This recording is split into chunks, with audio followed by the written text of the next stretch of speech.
back. Chair recognizes the gentleman from Illinois, Mr. Kinzinger, for Chairman, 4 minutes. Mr. Zuckerberg, thank you for being here.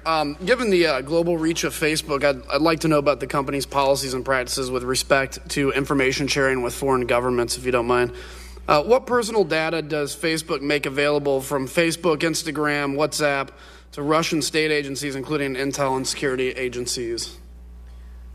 Congressman, in general, the way we approach data and law enforcement is if we have knowledge of imminent harm, physical harm that might happen to someone, we try to reach out to local law enforcement in order to help prevent that. I think that is less built out around the world. It is more built out in the U.S. So, for example, on that example, we built out specific programs in the U.S. We have 3,000 people that are focused on making sure that if we detect that someone is at risk of harming themselves, we can get them the appropriate help. What about Russian intel agencies? The second category of information is when there is a valid legal process served to us.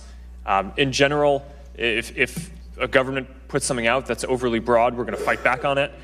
We view our duty as protecting people's information, but if there is valid service, especially in the U.S., we will, of course, work with law enforcement. In general, we are not in the business of providing a lot of information to the Russian government. Do you know, is this data only from accounts located in or operated from these individual countries, or does it include Facebook's global data? Sorry, can you repeat that? Yeah, is the data only from the accounts located in or operated from those countries in terms of Russia or anything, or does it include Facebook's global data? Well, Congressman, in general, countries do not have jurisdiction to have any valid legal reason to request data of someone outside of their country. But where is it stored? Where's the data? I mean, do they have access to data only? We don't store any data in Russia. Okay, so it's the global data. Yeah. So let me just ask, you mentioned a few times that we're in an arms race with Russia, but is it one-sided if Facebook, as an American-based company, is given the opposition everything it needs in terms of, where it's storing its data? Sorry, Congressman, could you repeat that? So you mentioned a few times that we're in an arms race with Russia. Yes. If you're giving Russian intelligence service agencies, potentially even on a valid request, access to global data that's not in Russia, is that kind of a disadvantage to us and an advantage to them? Congressman, let me be more precise in my testimony. Yeah, please. I have no specific knowledge of any data that we've ever given to Russia.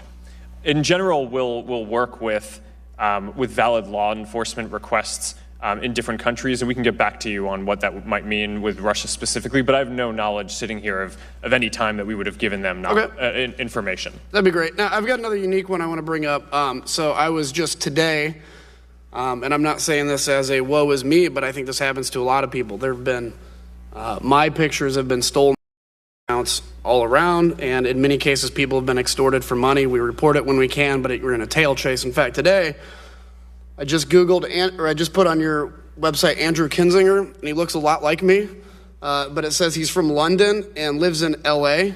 and went to Locke High School, which isn't anything like me at all. These accounts pop up a lot, and again, it's using my pictures but extorting people for money. And we hear about it from people that call and say, hey, I was duped or whatever.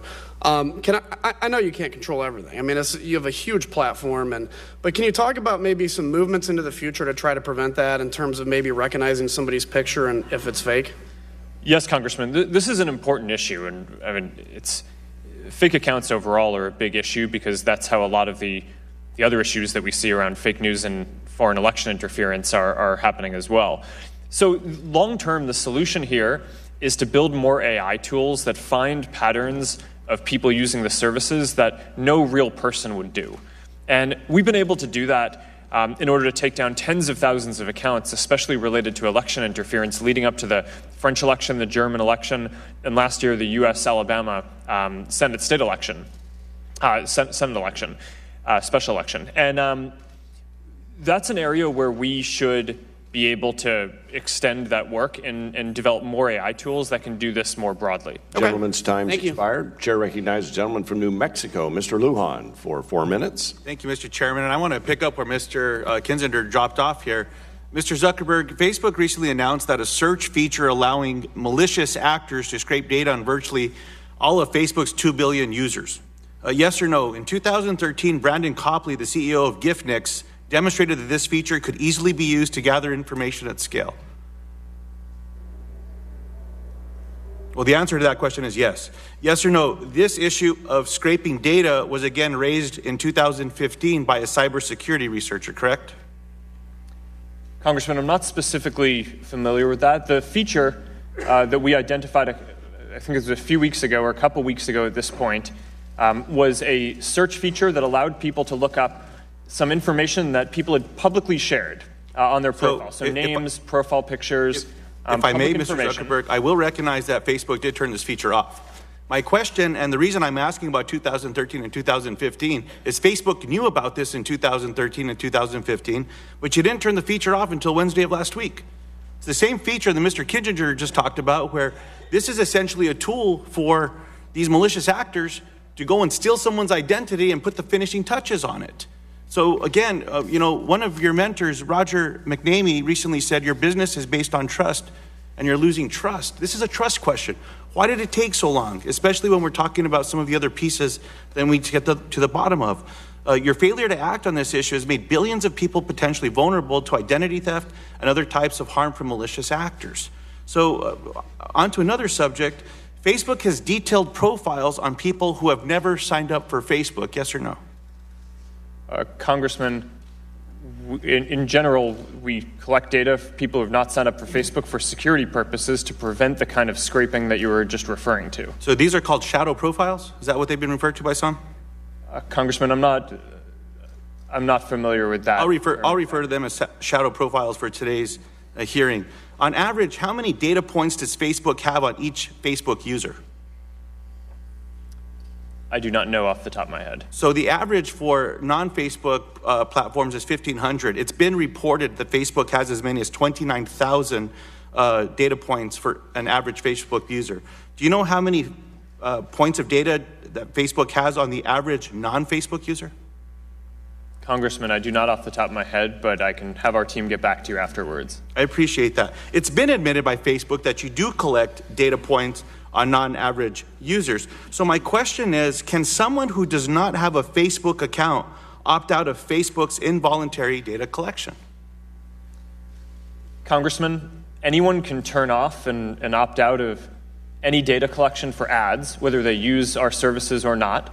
But in order to prevent people from scraping public information, which again, the search feature that you brought up only showed public information, people's names and profiles and things that they'd made public, but nonetheless, we don't want people aggregating even public information. But so block that. So we need to know when someone is trying to repeatedly access our services. If I may, Mr. Zuckerberg, so I'm about out of time. It may surprise you that we've not talked about this a lot today. You've said everyone controls their data, but you're collecting data on people that are not even Facebook users, that have never signed a consent, a privacy agreement, and you're collecting their data.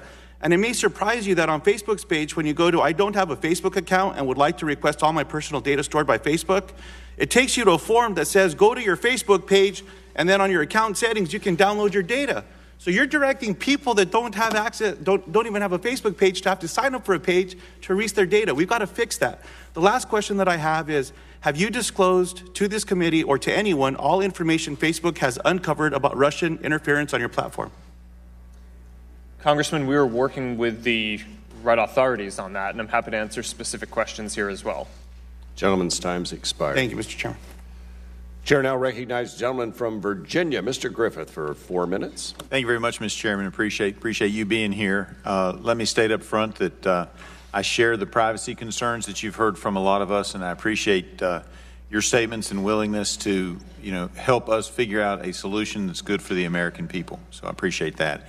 Secondly, I have to say that it's my understanding that yesterday Senator Shelley Moore Capito, my friend in my neighboring state of West Virginia, asked you about Facebook's plans with rural broadband, and you agreed to share that information with her at some point in time, get her up to date and up to speed. I was excited to hear that you were excited about that and passionate about it. My district is very similar to West Virginia as it borders it, and we have a lot of rural areas. Can you also agree, yes or no, to update me on that when the information is available? Yes, Congressman. We will certainly follow up with you on this. Part of the mission of connecting everyone around the world means that everyone needs to be able to be on the internet. And unfortunately, too much of the internet infrastructure today is too expensive for the current business models of carriers to support a lot of rural communities with the quality of service that they deserve. So we are building a number of specific technologies, from planes that can beam down internet access to repeaters and mesh networks, to make it so that all these communities can be served. And we'd be happy to follow up with you on this. To Appreciate that. And we've got a lot of drone activity going on in our district, whether it's University of Virginia at Wise or Virginia Tech. So we'd be happy to help out there too. Let me switch gears.